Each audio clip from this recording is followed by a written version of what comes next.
Session 15 of Curse of Strahd. Ooh, all right. They are doing some planning in the aftermath of some big events that went down. The Bones of St. Andrals is back. That quest has been accomplished finally.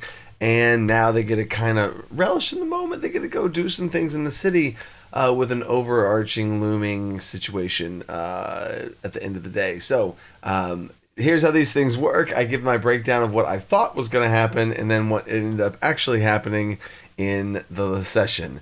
So here's what I was going to go down. This is my Dungeon Master binder and next session. So this was what I planned for the day. And this is, before I get into what they actually did, I kind of how I run off cities is a first half of the day, second half of the day kind of situation whenever you're in a town. Just to kind of give some sort of flow and structure to time and possibly weight how much I want to do this thing. Well, do you want to do it all day or do you just want to do it for half a day? And so it gives them a little bit of a structure as far as time and keeps things moving. And it's been working out great so far. So I let everybody know beforehand that this is kind of, you have two halves of the day, the early part and the later part done. And just kind of like, what are you guys thinking about doing? And before you guys go, you have a little group meeting and all that kind of stuff. Kind of like, all right, what's everybody's planning on doing? And then you go and either do your separate things or do things together, whatever. But there's always some sort of like grounded first moment of like, all right, what's going on? So I gave them a little rundown of all the different things that they had going on. Because, in D&D, when we play this game, days can go by in the campaign while weeks or months are going on in the real world, right?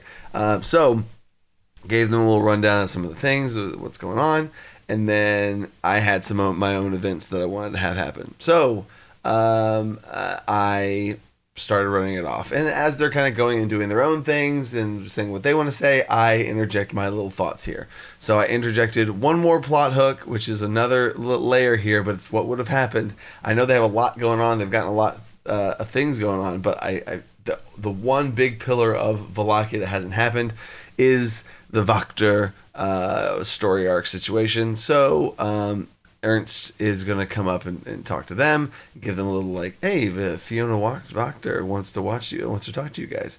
And then the Burgomaster also wants to talk to you guys at the same time. So I wanted to kind of throw both of that in their direction. And then, but what was interesting is Lars the Bard got to talk with this guy. I had everybody roll a d20 to see kind of who got randomly confronted by these people reaching out to them. So Lars the Bard got this guy and then chose not to tell the group about this meeting with the Burgomaster. So I don't know how that's going to plan out next time. And then Felix the Rogue got talked to by the spy Ernst. And then we'll see if they go talk with them. But that's what I had planned out.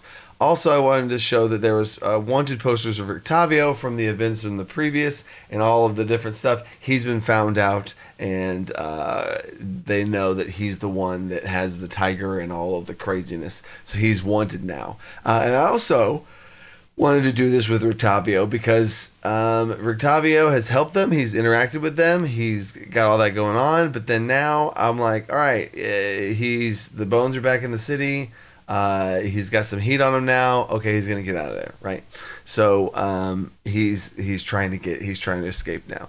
So those were my things I had going on, and then we ran off some different things that the players had going on. Another really funny story arc that's happening is Lou the Barbarian has always wanted a pet, and she finally got a pet in the form of a raven.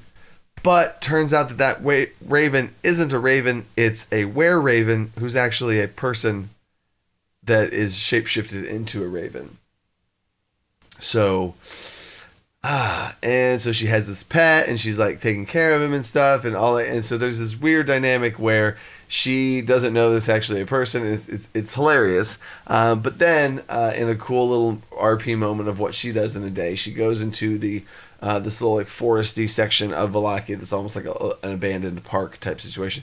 She goes in there and she reaches out to her god Habakkuk, the god of animals and stuff, and she's like, "Can you please help me with this bird?" And the god is like, "This creature is not what it seems." And she's like, "What?" And through a whole bunch of other things that I can't even get into in this type of thing, she finds out then he reveals that he's actually not a bird. And he's a person, so he shapeshifts and reveals himself, and she's like, get out of here. And then that's a whole little side arc going on with her.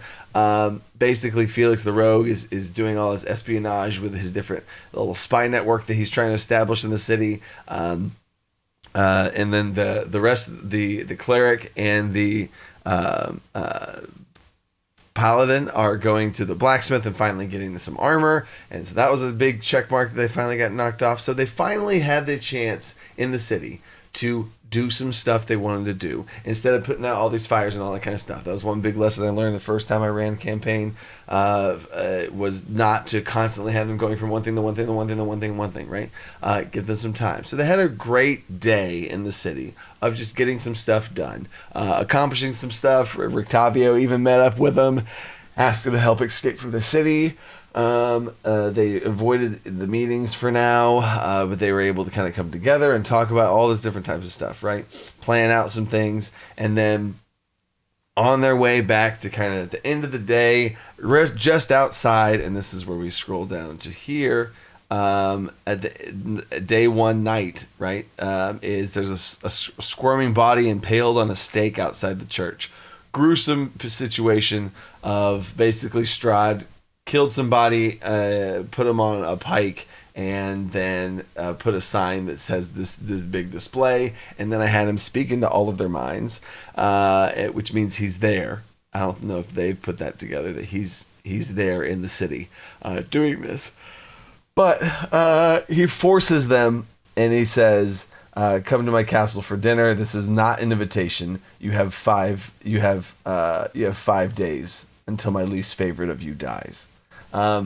Which was great in multiple levels. One, it threw down the gauntlet of, you are coming to my castle in 5 days. If not, somebody with one of the least favorite of you dies. It's also phrased in a way that I can still kill them if they do arrive. Because in 5 days until the least favorite of you dies. So he's going to kill one of them. Which that's another side. He's not... Well, he's kind of going to. It's going to be a test. It's going to be a test. He's going to try and kill one of them. He's going to target one of them, try and kill one of them, and see if they can stop the level of effort he's applying to basically test the group. And he's wanting to push the group to see if they can become something more. And he's almost like this, he wants them to get stronger in this way, but he doesn't. He wants to eliminate all the weak links. So he's going to test them in that way. That's also another thing about Strahd and his goals as far as that goes, which that's a longer story there. But the cool part here is now they have a time clock of 5 days. I purposely chose 5 days to give them some time in the city and then travel to go get there. So they have some time and put a little bit of urgency on it, because I didn't want them to be like, oh, now we're in Vlaki. Okay, so what's going to happen? I wanted to have a little bit of urgency, and then they have to go to the Castle Ravenloft.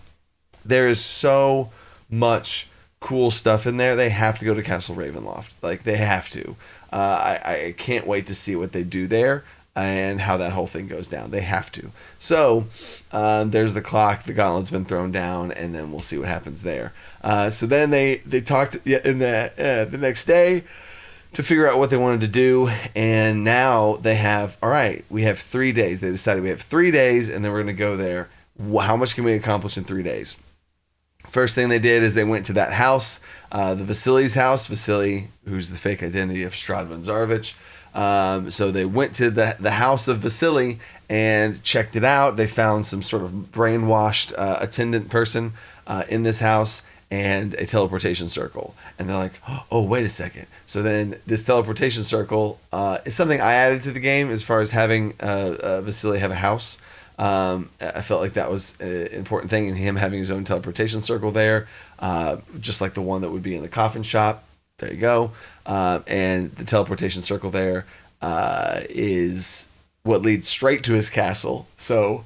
Woo! I thought it was interesting to see what they would do if anyone's going to step in and through it and get teleported to Strahd's castle. That would have been crazy. But they were able to figure some stuff out and destroy the circle. They just destroyed the house, basically, which destroyed the sort of floor of the circle and all that kind of stuff. So they found Strahd's teleportation circle and destroyed it. But right before they destroyed it, Lars did some sort of stuff with mind soul magic stuff that he's kind of unlocked in this way with this older brainwashed person.